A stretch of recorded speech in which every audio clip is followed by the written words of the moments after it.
Oh, PC Smoker back again. And for this video, I'm smoking my Boswell Jumbo Rhodesian, which they should probably change since Rhodesia is now Zimbabwe. They should probably change it Jumbo Zimbabwean. Just as much as my grandfather came from Russia, and now that part of Russia is now Lithuanian. So, you know, should be part Russian or part Lithuanian. I don't know. But anyway, that's my Jumbo Rhodesian / Zimbabwean. And I'm smoking some Boswell's berry cobbler. And it tastes just almost like Sunset Breeze. Except this one has a little aftertaste. It's hard to describe, but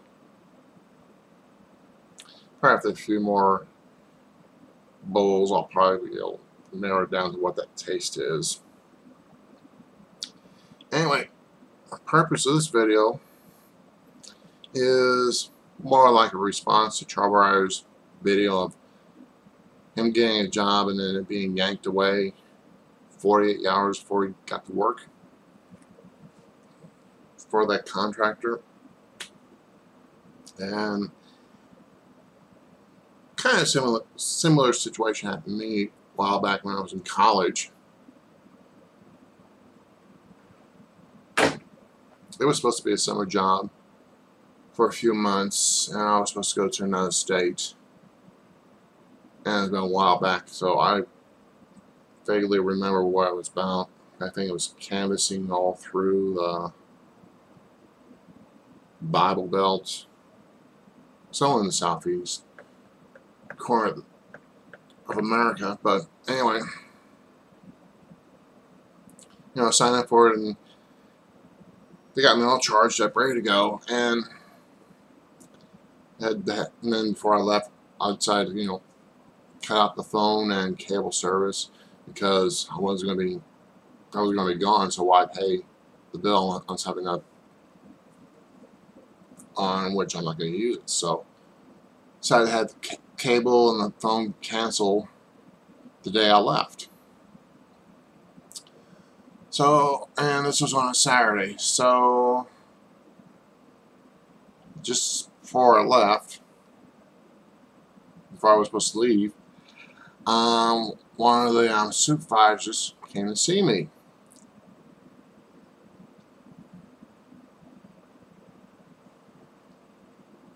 And he told me that that after some consideration, I don't know why or anything like that, or how it's done, after some consideration, they decided, we can't use you. You won't be able to go. And this was not 48 hours before this was supposed to happen. This happened 12 hours. Even less than that. Because I was supposed to leave on Saturday. He came by and talked to me on it the night before. So, you know, about what? So it happened about 10, 12 hours before it was supposed to happen. Naturally, I was pissed, really pissed, because I told him that, oh, he should have told me this days ago, or even a week ago, because I had scheduled, had my phone service disconnected, my cable disconnected, everything disconnected, because I wasn't going to be around for the summertime. So I chewed him out, and then I had to do some quick damage control. So I had a cancellation to both the phone and cable, and I didn't have a job at all for the summer. So basically what I did on that was just simply live off the credit cards. So that's all I can do is buy groceries with credit cards and also get cash advances off of them.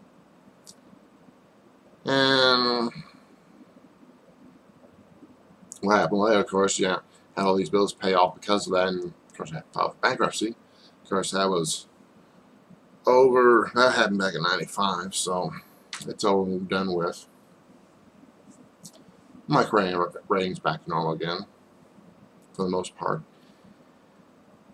So that's my little Giveth, Taketh way story right there. And another thing that Charredbriar mentioned on that video was that he suspected that someone, either in the YouTube pipe community or someone just browsing, was a relative of that contractor, and he suspects that that person told his dad about it, about some of the things he said on his videos. And to me, it's kind of, because you usually hear on the news that, you know, people get fired from their jobs because they post something negative about their job or the bosses on Facebook and Twitter, and probably also on YouTube as well. You know, thinking it's all it's private, which should be, because one, we're saying what we want, but of course it isn't private because all this is going out to the public. So, you know, it's, to me, you know, if you say anything online, on YouTube, on Twitter, or Facebook, you hope that we treat it as a private matter, even though it's going out to the public. I hope that no one knows, is it, especially the boss or anybody else who has seniority over you and superiority over you. But it's kind of dicey, because, like I said, I mean, you expect all this to be private, but then it is going out to the general public, so probably a little bit of privacy is gone from it.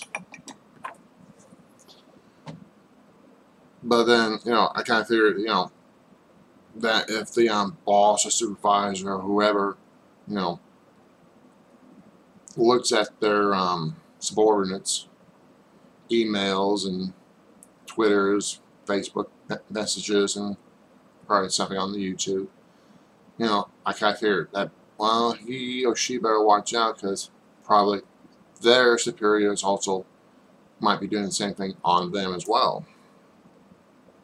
So, to me, it's just like, you know, you're hoping they'll stay private, even though it's going off public. I hope that someone you know doesn't know about this, but it's just, to me, it's like, oh, I don't know, a little bit of your privacy is gone. It's a little bit gone when you put it on public, but when someone else is watching it and rats on you, you feel like, you know, you've been violated. Your privacy is gone, and you know, you just get mad and all that. And of course, some things you can do about it, say, like, you know, if you hear that someone knows what you say on YouTube or Facebook, Twitter, you know, you try and go ahead and get rid of that, and therefore it could be hearsay, and you really can't get fired or get sued based on hearsay. But, you know, that might be that might be strewn to interpretation, because it could be hearsay, then it could not. But, you know, I mean, anything you put on Facebook, Twitter, and YouTube, you know, it should be treated like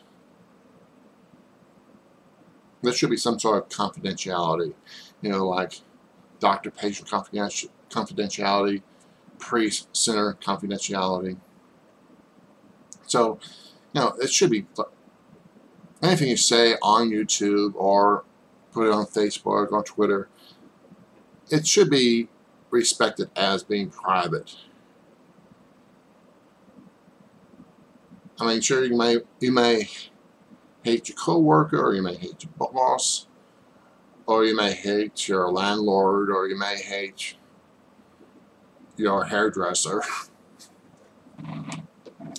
But, you know, I mean, anything you say, it should be given the right of privacy. Just like that of a doctor, lawyer, priest. So anyway, I think that's what I think. It should be anything you say on YouTube and Facebook and Twitter should remain private as much as possible. And just hope that Charredbriar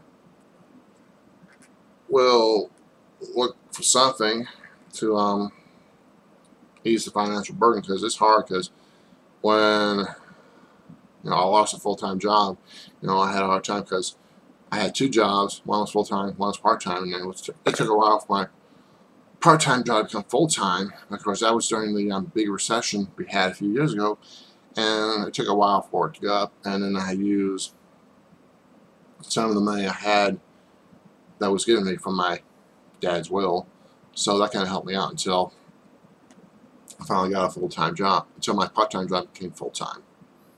So just hang in there, and hopefully something will pop up sooner or later. Hopefully sooner. Until then, keep those home briars burning, and talk to you next time.